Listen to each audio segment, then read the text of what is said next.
अच्छा, एक तरफ तो टेक्नोलॉजी है जो तेजी से आगे बढ़ रही है और दूसरी तरफ है हमारे नौजवान जिनके लिए रोजगार एक बहुत बड़ा चैलेंज बना हुआ है। तो क्या ये तरक्की हमारे नौजवानों के मुस्तकबिल की कीमत पर हो रही है? जब मशीनें इतनी काबिल होती जा रही हैं तो फिर इंसानों के लिए, खास तौर पर नौजवानों के लिए मौके कहां बचेंगे? यही वो सवाल है जिसका जवाब हम प्रोफेसर डॉक्टर अहमद अली ब्रोही की तहकीक की रोशनी में तलाश करने की कोशिश करेंगे। तो सवाल बहुत साफ और सीधा है, क्या मशीनें वाकई नौजवानों से उनके रोजगार के मौके छीन रही हैं? देखिए, ये कोई सिर्फ थ्योरी या ख्याली बात नहीं है, ये वो हकीकत है जिसका सामना आज हर स्टूडेंट, हर ग्रेजुएट और यहां तक के पॉलिसी बनाने वालों को भी करना पड़ रहा है। तो इसका जवाब तलाश करना वाकई बहुत जरूरी है। अच्छा, इस सवाल का जवाब ना एक बड़ी दिलचस्प कंफ्यूजन में छुपा हुआ है, जिसे हम ऑटोमेशन का मखमसा या दी ऑटोमेशन डायलेमा कह सकते हैं। चलें देखते हैं कि असल में है क्या। यही वो असल मसला है, ये तजाद। देखें, एक तरफ तो ऑटोमेशन की वजह से हमारी इंडस्ट्रीज पहले से कहीं ज़्यादा एफिशिएंट हो रही हैं, प्रोडक्शन बढ़ रही है, मुनाफा बढ़ रहा है। लेकिन इसी सिक्के का दूसरा ज़्यादा तशवीशनाक रुख ये है कि यही टेक्नोलॉजी उन एंट्री लेवल जॉब्स को ख़त्म कर रही है जहां से अक्सर नौजवान अपने करियर का आगाज़ करते हैं। और इस मखमसे के जो असरात है ना, वो हमें अपने इर्द गिर्द हर जगह नजर आ रहे हैं। हमारे ग्रेजुएट्स के पास वो हुनर ही नहीं है जिनकी मार्केट में असल ज़रूरत है। पक्की नौकरियों की जगह अब ये गिग वर्क यानी आर्जी कामों का कल्चर आ गया है जो बिल्कुल भी मुस्तहकम नहीं होता। फिर इसी मायूसी में हमारा सबसे बेहतरीन टैलेंट मुल्क छोड़कर बाहर जा रहा है, जिसे हम ब्रेन ड्रेन कहते हैं। मौके की तकसीम में फ़र्क बढ़ता जा रहा है और यूनिवर्सिटियां बस डिग्रियां तो दे रही हैं, लेकिन उनके साथ वो अमली महारतें नहीं दे रही जिनकी आज ज़रूरत है। तो क्या उसका मतलब ये है कि सूरत हाल बहुत मायूस कुन है? प्रोफेसर ब्रोही की तहकीक के मुताबिक जवाब है बिल्कुल नहीं। जी हाँ, चैलेंज बहुत बड़ा है, लेकिन इससे निपटने के लिए जो अमली इक़दामात हैं वो भी इतने ही वाज़ेह हैं। तो अब ज़रा हल की तरफ चलते हैं। प्रोफेसर ब्रोही के मुताबिक पहला कदम है अपनी सलाहियतों को मुस्तकबिल के लिए तैयार करना। सबसे पहले तो टेक्निकल स्किल सीखनी है, जैसे कोडिंग, एआई, डेटा एनालिसिस, ये आज की ज़बान है। फिर आती हैं सॉफ्ट स्किल्स, यानी वो चीज़ें जो मशीनें नहीं कर सकती, जैसे बातचीत का हुनर, मिलकर काम करने की सलाहियत। ये बहुत अहम है।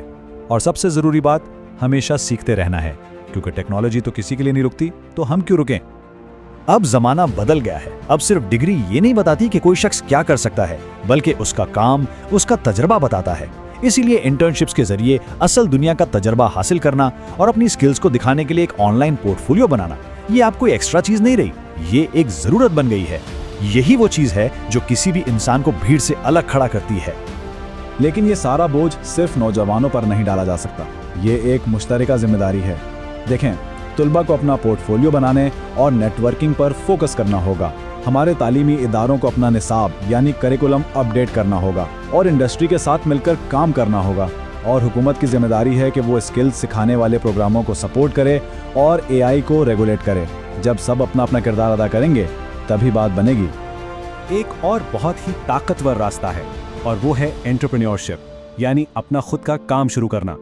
ये सिर्फ नौकरी ढूंढने का मुतबादल नहीं है, बल्कि ये जिद्दत लाने और वैल्यू बनाने का तरीका है।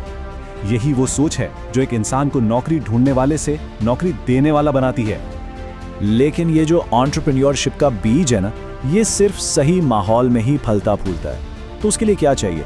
छोटे स्टार्टअप्स के लिए हुकूमती सतह पर मदद चाहिए, नौजवानों को आपस में मिलकर काम करने के लिए प्लेटफॉर्म्स चाहिए, घर वालों की तरफ से हौसला अफजाई बहुत ज़रूरी है कि वो रिस्क लें और सोच को सिर्फ मकामी मार्केट तक महदूद ना रखा जाए, बल्कि आलमी मार्केट पर नज़र हो। अच्छा, ये जितने भी अमली इक़दामात हैं, ये सब बहुत अहम हैं, लेकिन इन सब की बुनियाद एक चीज़ पर है और वो है सोच को बदलना, यानी द इनोवेटर्स माइंडसेट। तो कामयाबी का ये नया फॉर्मूला क्या है, चलें देखते हैं। और यहाँ हम पहुँचते हैं प्रोफेसर ब्रोही की तहकीक के सबसे अहम नुक्ते पर। सुन लीजिए, मुस्तकबिल में कामयाबी की गारंटी कोई कागज़ की डिग्री नहीं देगी, बल्कि अमली महारतें यानी प्रैक्टिकल स्किल्स और इंसानी तहकीकी सलाहियत यानी ह्यूमन क्रिएटिविटी का इम्तिजाज देगा। जिसके पास ये दोनों चीज़ें होंगी वही इस नए दौर में आगे बढ़ेगा। तो आखिर में इस सारी गुफ्तगू का निचोड़ क्या है? इसे खुद प्रोफेसर डॉक्टर अहमद अली ब्रोही के अल्फाज में सुनते हैं। वो कहते हैं हर दौर नए मौके पैदा करता है।